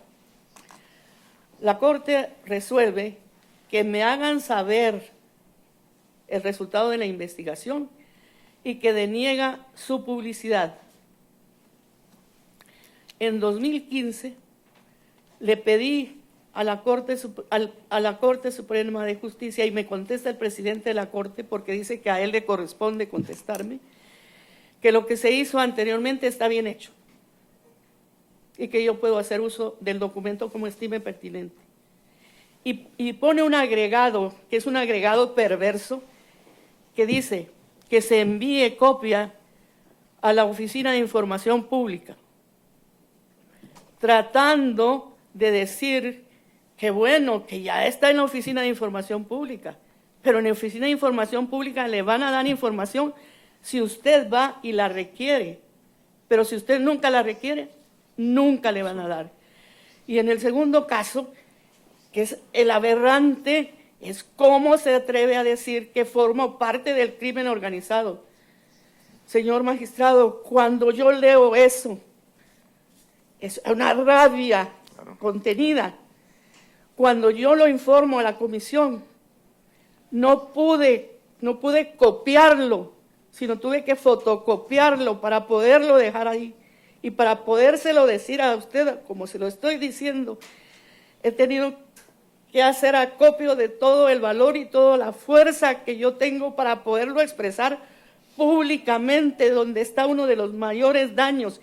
Y que si bien hay hechos que dañan la intimidad de una persona, también los hay que habían hechos considerados delitos que merecían la investigación por parte del Ministerio Público.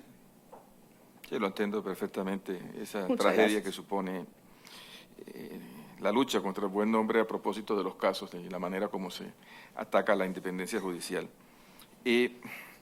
Dígame una cosa, para efectos de entender también la existencia o no de una vulnerabilidad por el ejercicio de sus cargos, en Guatemala, ¿cómo funciona el tema de la carrera judicial? ¿Hay estabilidad? ¿Cómo son las condiciones?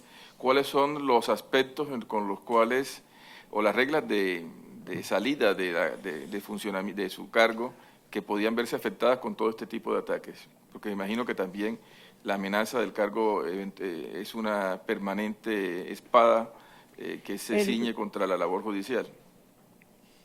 Los 5 años de permanencia en el Poder Judicial como mandato constitucional vienen y fueron, espero que ya no sean más adelante en la elección de la nueva Corte, el vínculo político para nombrar como magistrados de Corte Suprema de Justicia y de Corte de Apelaciones a aquellos magistrados que convinieran. Lo que en Guatemala se llama carrera judicial. Discúlpeme, sí. Para ser juez se sigue una carrera de ingreso a través de concurso y luego hay unas garantías de permanencia. Actualmente sí. Sí. Actualmente sí. Y la llevamos hasta el juez, incluso diría juez de primera instancia y juez de sentencia. Y algunos jueces de paz, que yo creo que la mayoría ya han hecho cursos en la escuela de capacitación del organismo judicial. ¿Y para cargo de magistrado de apelación o de tribunal, cómo? No hay. No hay. No.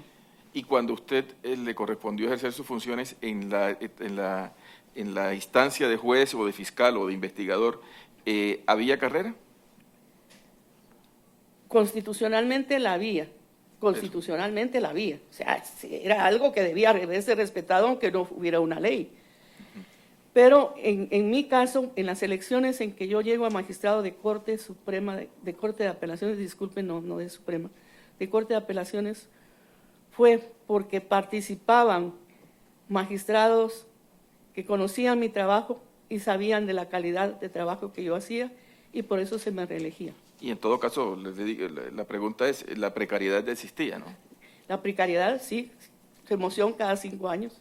Perfecto. Hábleme de otro tema que me parece pues muy pertinente y que de alguna manera también lo entiendo perfectamente porque de algo de esto sucedió en mi país. Háblenos de la persecución o de las presiones relacionadas con la aplicación de la Convención Americana. En el año 97, la Sala Novena de la Corte de Apelaciones con sede en Antigua Guatemala recibe la primer condena a muerte sin muerte del ofendido por la modificación que hubo al Código Penal guatemalteco en ese año. Eran 2 personas condenadas a muerte. La Sala Novena era un tribunal integrado, bastante sólido, y se fija la audiencia para conocer de este caso. Se fija las partes. El día anterior a la audiencia, el presidente de la Sala Novena de la Corte de Apelaciones recibe la orden de asistir a un curso y se va. Ese día, alrededor de las 5 de la tarde, quedó integrada la sala. Con base en el permiso otorgado por la Corte Suprema, se integra la sala como presidente fulano de tal, como magistrado sutano y como magistrado suplente tal. 2 horas se pierde ese nombramiento. La sala esperando. Y entonces yo digo, si en 5 minutos no aparece ese nombramiento, yo voy a hacer la integración de la sala oralmente, porque ya tenemos un principio oral aquí. En eso apareció. El resultado de la sentencia por parte de la Corte de Apelaciones fue quitar la pena de muerte y fijar la inmediata que correspondía, que eran 50 años de cárcel, que no es nada poco, es mucho, y entonces se hace público. Pero ese día que se hace pública esa sentencia, me parece que es enero del 97 posiblemente, matan a una persona de una de las clases sociales más altas de Guatemala, de una manera horrenda.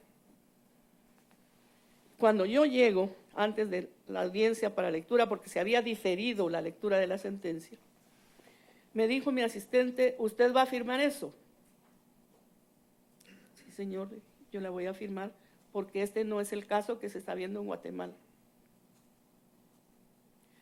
Señores magistrados, ¿ustedes van a firmar la sentencia como está? Sí, la vamos a firmar. La firmamos, se hizo efectiva y contra esa sentencia es la publicación de que a los jueces que apliquen la Convención Americana sobre Derechos Humanos hay que darles la pena de muerte, hay que fusilarlos, así dice el periódico. Luego, el Procurador General de la Nación interpone un amparo contra la sentencia, no habiendo sido parte. La Corte de Constitucionalidad, por razones que desconozco, no entra a conocerlo. En el Congreso se promueve el desaforo de la sala e interviene la Comisión Presidencial de Derechos Humanos informándole al Congreso que Guatemala es parte de la Convención y que Guatemala no puede transgredirla y mucho menos destituir el Congreso a esta sala, porque en ese momento quien podía destituir a un magistrado era el Congreso de la República. Muy bien. Finalmente, siempre los jueces hacemos una pregunta que para nosotros nos sirve mucho para entender los casos, y es, ¿usted qué pretende o qué quiere usted que haga la Corte respecto de su caso? Habida cuenta de que usted es una persona que ha dedicado su vida a la administración de justicia, ha dejado la salud en el ejercicio de su trabajo, con todas las angustias y las tragedias personales y familiares que eso supone, usted tiene una pensión. ¿Por qué a la Corte? ¿Por qué para usted considera que es necesario que la Corte condene al Estado y reconozca una responsabilidad internacional? ¿Qué pretende con esto? ¿Cuál es el propósito de su intervención ante esta Corte? ¿Qué clase de satisfacción pretende usted con la presencia ante la Corte y qué pretende que nosotros hagamos con su caso? Hay una pretensión general que podría decirle. Pretender que el Estado de Guatemala entienda que esto no puede seguir ocurriendo. Eso prioritariamente. En segundo lugar, lograr la reivindicación de mi nombre. Señor magistrado, yo no podía pensar que el día de mañana me pudiera morir y dijeron, bueno, se ha muerto aquella de aquellos 50,000 quetzales. No, necesito recuperar mi honor y mi dignidad. Y eso lo estoy haciendo y lo estoy recuperando acá. Al poder hablar sobre esto ante la delegación de mi país para que también ellos sientan y entiendan que no es solo dejar a cualquier ciudadano guatemalteco tirado y que haya una reparación digna, señor magistrado. Muchísimas gracias, doctora Villaseñor. Muy amable por sus esclarecimientos. Gracias, presidente. Muchas gracias, juez Sierra Porto. Licenciada Villaseñor, usted se ha referido a las afectaciones a su hija Beatriz Eugenia, también a su hermana Rosa Antonieta. ¿Podría también referirnos sobre las afectaciones a su hermano, Francis? Las afectaciones a mi hermano son morales. Le señalaba que en una ocasión le desmantelaron en media hora el carro, se lo dejaron sin motor. En otra oportunidad,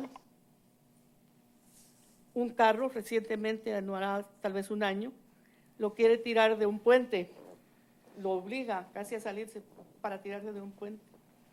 Cuando va al Ministerio Público le dice que no puede presentar la denuncia porque no sabe quién es, porque ni siquiera sabe qué marca de carro hay.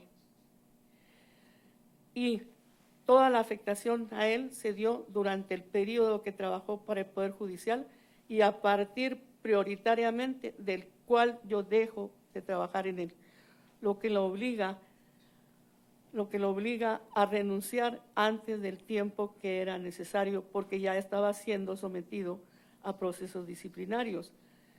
Le arman un proceso disciplinario diciendo que él no ha asistido el día 9 de mayo de X año a la hora de su trabajo, pero resulta que él ingresaba a las 5 de la mañana y tenía que entrar a las 8 de la mañana. O sea que entraba 3 horas antes para hacer el trabajo que le correspondía. Señor magistrado, somos hijos de abogado, de un abogado honesto que dedicó su vida a ser notario.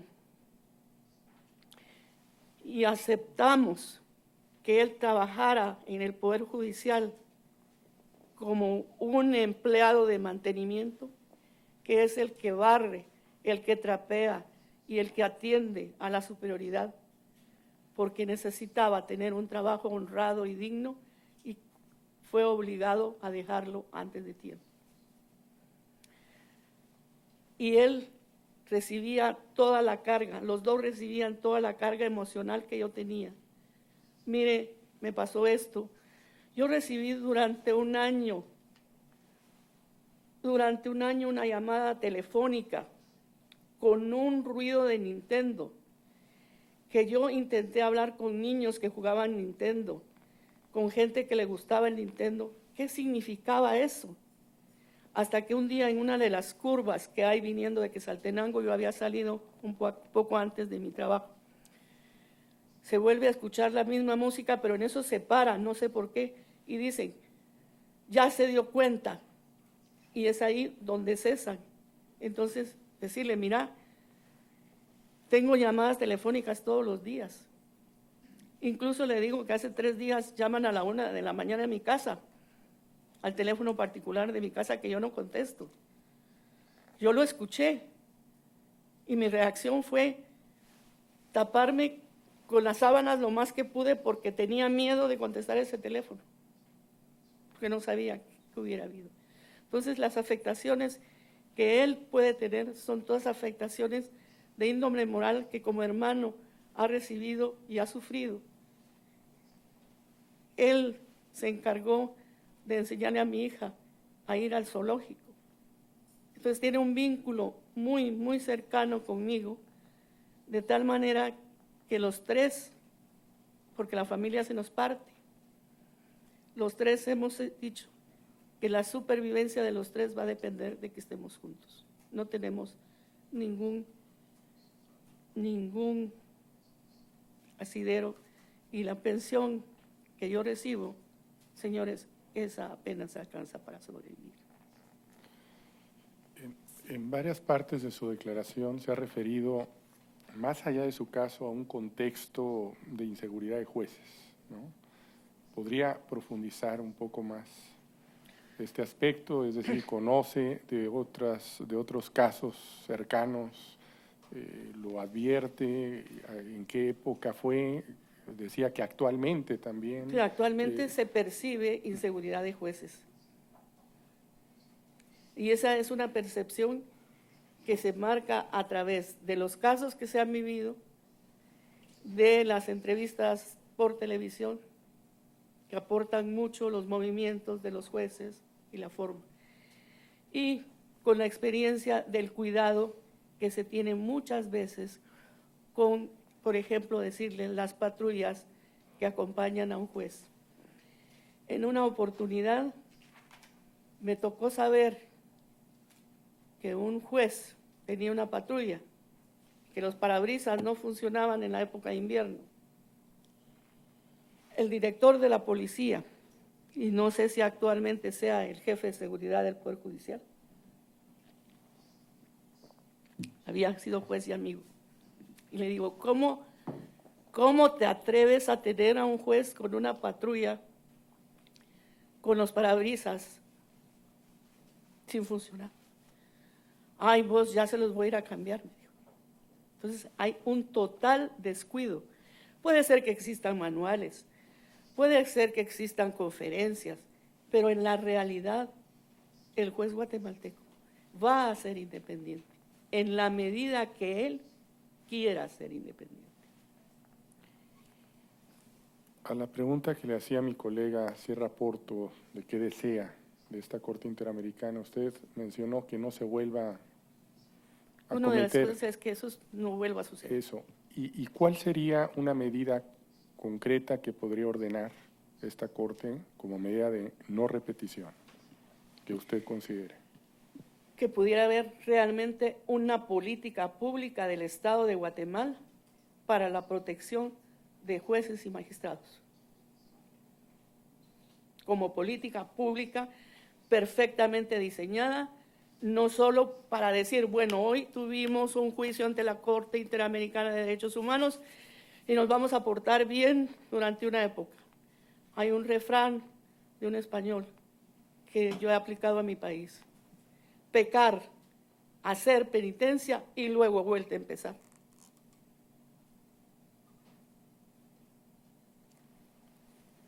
Señora Villaseñor, ¿quiere expresar algo más a esta Corte Interamericana?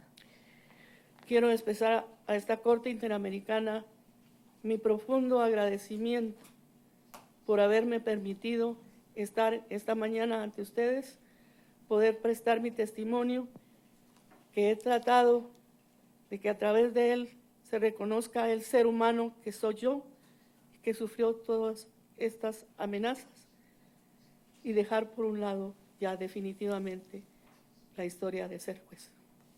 Muchas gracias, señor presidente.